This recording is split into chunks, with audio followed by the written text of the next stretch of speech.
about 12,000 years ago, something catastrophic happened, and we were no longer able to have access to these humongous fatty animals that we had hunted for millions of years.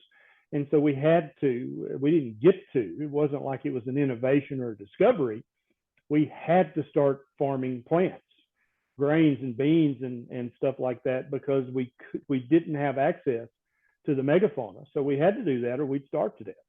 And a lot of people don't realize that even in North America, before 15,000 years ago, there were camels, there were horses, there were multiple species of bison and buffalo, there were armadillo the size of Volkswagens. Like there's all these huge megafauna just roaming around, eating the grass and eating the vegetation. And in many cases, it didn't take a lot of brain work on our part to hunt them through endurance hunting until they were exhausted, because animals like that, they can't run at full speed while they're panting. All these people who advocate a plant-based diet, people need to understand, they are earnest. They're honest. They believe what they're saying. They're not trying to trick you. Now, they may have investments in plant-based companies, and they may stand to gain financially from that, but I don't think this is some big conspiracy.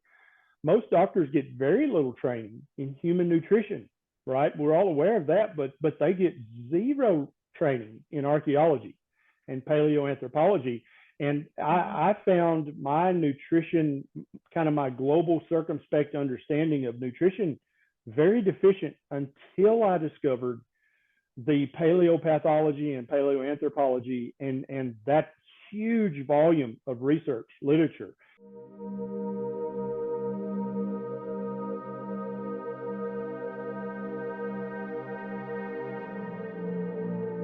And when I started delving into that, it became quickly apparent that we are super carnivores. The majority of our diet each and every day needs to be fatty meat and eggs with the yolk. That's what we basically became homo sapiens sapien eating. That's what gave us access to the omega-3 fatty acids like DHA and EPA, not ALA, because many of us are very poor converters of ALA into DHA, and you can't grow an optimal human brain without access to DHA, both while the mother, before she's pregnant, while she's breastfeeding, and then when the child is an infant, is young.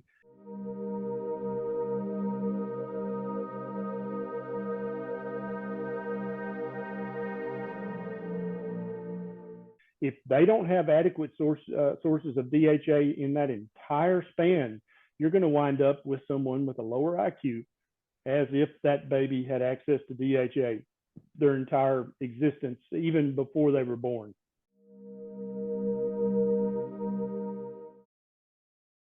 Humans have to have DHA in our diet. It is essential.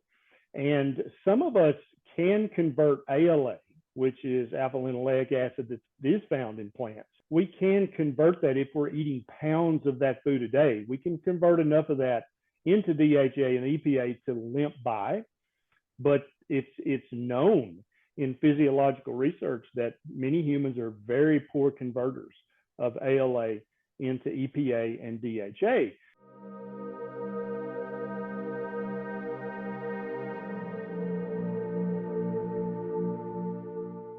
And so with that knowledge, then you can tell somebody, well, I guess you can eat, 5 pounds of greens a day and 2 pounds of nuts a day with all of the carbs that come with that, and all of the anti-nutrients, all the lectins and phytates and oxalates, and all the inflammation they potentially cause. Or you can just eat the yolks of eggs that are pastured. You can definitely get it from seafood. That's probably the richest source. But many animal sources, including organ meats, the brain, the liver, spleen, and others, along with the yolks of pastured eggs, you're going to get plenty of DHA.